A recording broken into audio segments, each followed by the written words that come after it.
with the started off with some parking things, and the parking thing was kind of a deal. And then we talked about the student resource officers, which was a much bigger deal. And Sandy, first of all, thanks for coming into the show. I know you're not normally up this time of morning. Nobody should be. No, it's too early. That's something that's early. So tell us how the tell us your role in starting in this this recall petition and what it's all about with the city commissioners and the mayor. Okay, so there you go. Can you?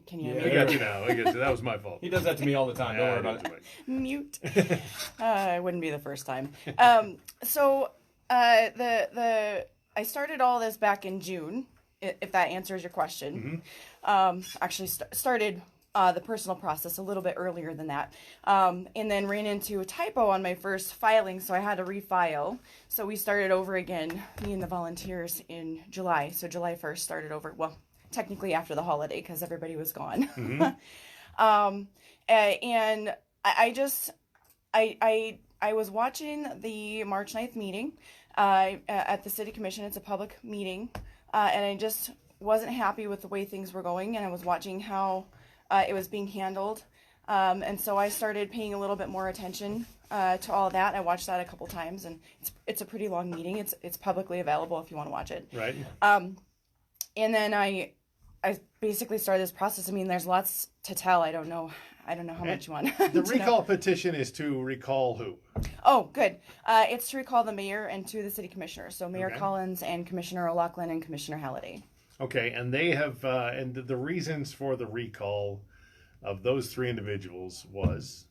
I believe they violated the Montana State Constitution, Article 2, Sections 8 and 9. That's basically an overview of the open meetings laws in Montana. Basically, the people's right to know and participate in our public government when they make decisions for us. Does that answer? Now, we've had that conversation on the show a couple of times, including with one of the new commissioners, and the process being different than the policy, because the decisions that they're making are one thing, the way that they're making them is another.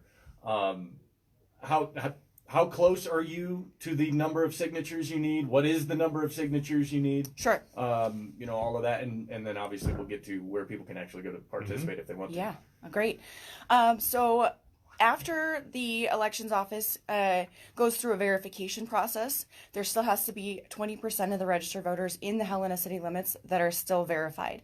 That means there could be a number of reasons why signatures will get crossed off as they go through that process. Their names can't be read. They might have provided their signature more than once. They live out in the county, those kinds of things. So once that's been done, that number is roughly just around 4,300, just a little under 4,300. It can give or take, people moving in and out of the area, new registered voters. It's an election season, so that number could go up when people register this year. And then after that's done, then we can move forward. But that's about 4,300-ish. We're shooting for about 5,000 or better. And the reason for that is because we could lose 18 to 25% of those signatures, just through that normal process. Right. And so right about now, we're probably right around 800, which isn't very high. We're a little more than halfway through the process. Our deadline is September 22nd. And part of that is we've had not a whole lot of events to go to. Everything's been closed down. Right. There's places that we may not be able to go. Places we would have had a booth or been able to, do a car parade or something like that. Sure. A lot of that stuff's been eliminated this year with COVID.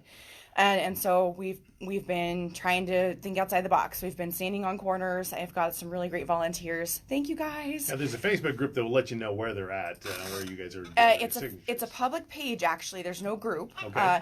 It's a public Facebook page. It's called Helena Recall 2020, 2020. And that is a place where I put the events up weekly. Those events usually go up Sunday night, Sunday afternoon, Sunday night. And it has to be weekly because I have volunteers. Everybody's just trying to manage family and work and, summertime and all that. Right. So, again, this is an actual process, unlike Change.org, which is trying to sell Montana to Canada, and who knows what's on that. Those petitions don't mean anything. This is an actual real process. If you reach those signatures that are certified and are real valid signatures for this city, there will be a recall petition or a recall election.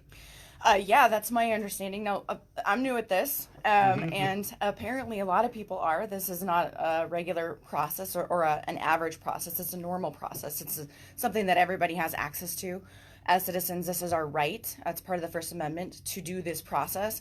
But it doesn't happen a lot, and apparently it's not happened in Montana for quite a while. So I didn't know that.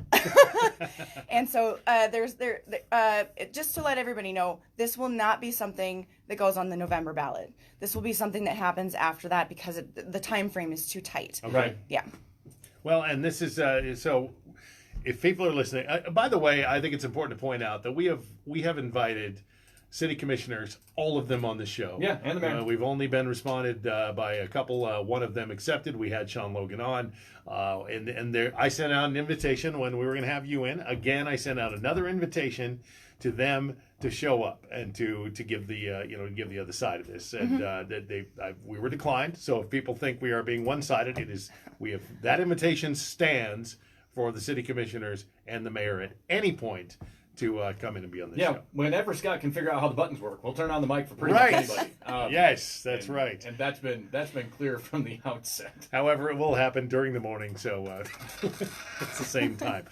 So where's the next opportunity for people to sign the petition? So the best place that they can know pretty much happens every day of the week, unless there's some anomaly, is we have my favorite volunteer. I say that because he puts in probably about 6 hours a day, averagely, in 2 different locations.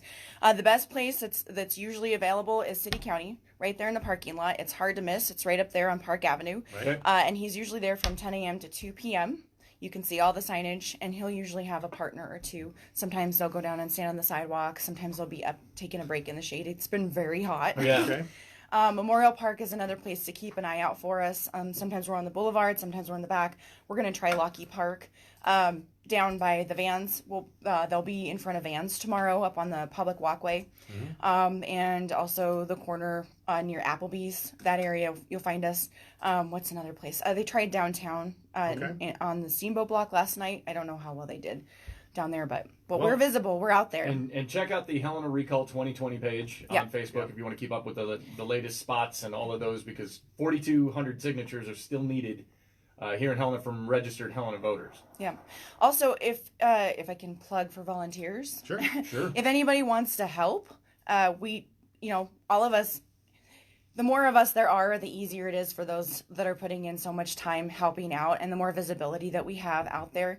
I have a shirt for you to wear. I can assign you a clipboard if you want, or you can just come as a partner. We go in pairs, at least 2 or 3s everywhere we go, just for safety and to keep each other company. Sure. So we're very rarely out there by ourselves. So if you're worried about doing this on your own, but you want to help, you won't be alone. Sure. And there's some other opportunities in the volunteering that people have. All right, and how do they reach you for that? The best way, of course, I get messages on Facebook, but the easiest way, because I have one helper helping me answer emails, they can email Helena Recall, that's 2 L's, 2020@gmail.com. Helena Recall 2020 at gmail.com. Yep. Thanks for coming in, Sandy. We appreciate it. Thanks for having me. And good luck for that. And we'll follow along. Keep us up to date on it. Awesome. Thanks, guys. That's your Montana Spotlight, brought to you by Capital Sports, Mighty Mo Morning Show. Mr. Byrne, please All right. Kind of a whirlwind thing, huh? Just show up and get right after it.